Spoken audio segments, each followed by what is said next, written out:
Jesus never existed. He was one big fairy tale. That is what I woke up to. It's early in the morning, and I'm drinking my coffee, and all of a sudden I hear and I go check my phone, of course, and I look, and it's a series of comments that have been left on that one particular video that I did about 3 years ago. The one that still has people arguing back in the comments. Normally, I wouldn't do a video on this subject matter because I believe I already did a video on it about a year or so ago.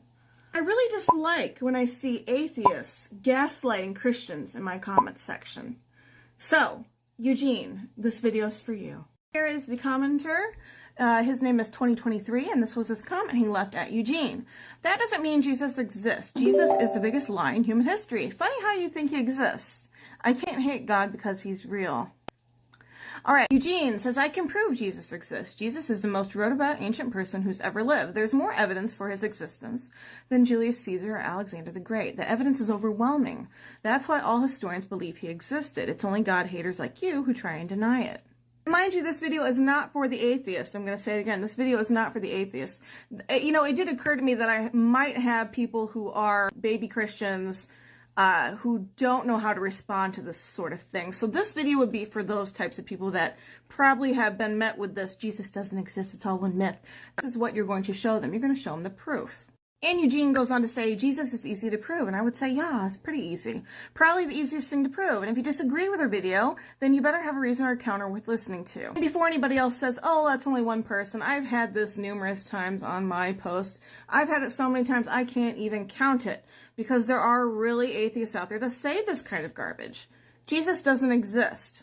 And I find it interesting because you guys are always saying you want the facts, you want proof, and there are others give you the proof. Well, no, that proof doesn't count. It doesn't count. So you dismiss the proof again because you don't want to accept it. All the historians will tell you the exact same thing. It's right there. You just have to open your eyes. If you're an honest atheist or you really do care about historical facts, you would say what Owen Troyer says here. Of course Jesus existed. I mean, yeah. We all know he existed. And so you're going to hear a lot of these Jesus mythicists say that there's no historical evidence for Jesus whatsoever. And that's a lie. Even Bart Ehrman's going to tell you, you sound foolish and silly for saying it.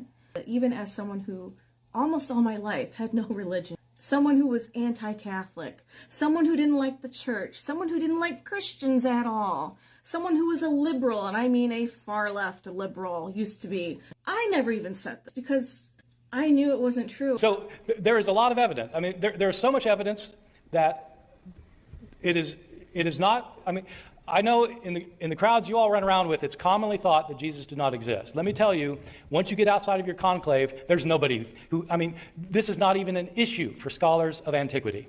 It is not an issue for scholars of, there is no scholar in any college or university in the Western world who teaches classics, ancient history, New Testament, early Christianity, any related field who doubts that Jesus exists. So let's take a look at Josephus, 37 AD. He was a Jewish historian. He is quoted as saying, about this time there lived Jesus, a wise man, if indeed one ought to call him a man, for he was one who performed surprising deeds, and was a teacher of such people as accept the truth gladly. He won over many Jews and many of the Greeks. He was the Messiah, and when upon the accusation of the principal men among us, Pilate had condemned him to a cross. Those who had first come to love him did not cease. He appeared to them, spending a third day restored to life. For the prophets of God had foretold these things and 1,000 other marvels about him. And the tribe of the Christians, so called after him, has still to this day not disappeared. The Jewish Antiquities. And we have one from Tacitus, who is a Roman historian. Christos, from whom the name had its origin, Christianity suffered the extreme penalty during the reign of Tiberius at the hands of Pontius Pilate.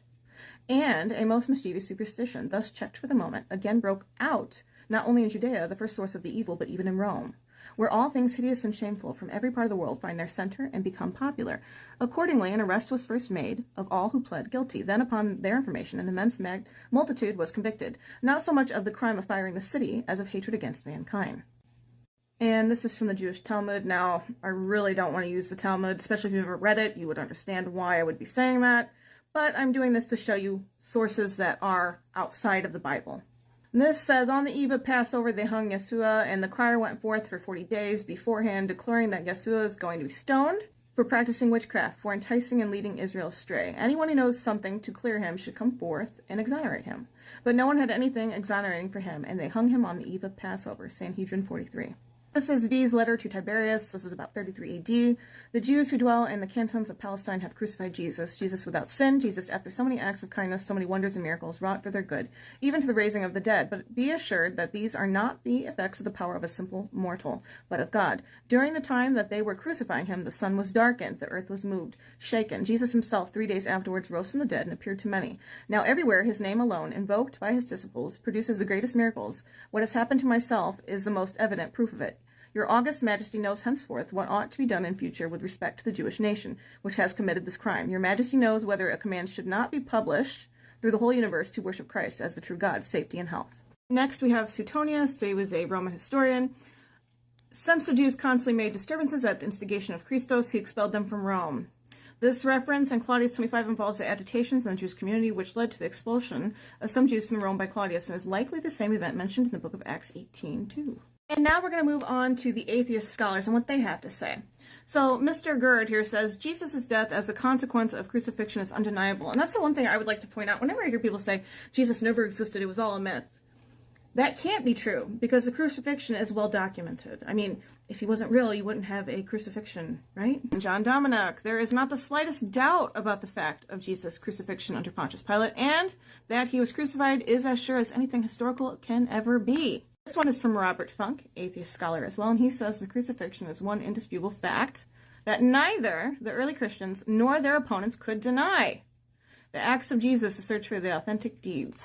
Dr. Gary, atheist historian, at least 17 non-Christian writings record more than 50 details concerning the life, teachings, death, and resurrection of Jesus, plus details concerning the earliest church.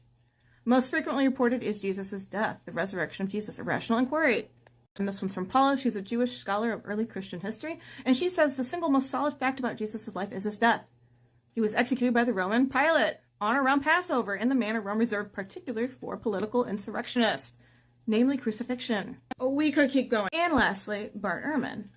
My favorites. Yes, I have a soft spot for him. He is an atheist New Testament scholar, and there is no doubt that the historical Jesus is the most important person in the history of Western civilization.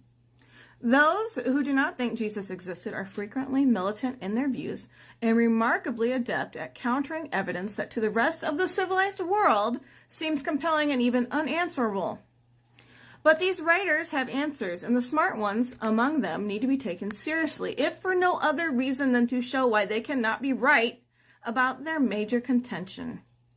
The reality is that whatever else you may think about Jesus, he certainly did exist. That is what this book will set out to demonstrate. And that book was called Did Jesus Exist? The Historical Argument for Jesus of Nazareth. Now, I have his books. I love his books. And I would encourage you, if you've never read it, go read it.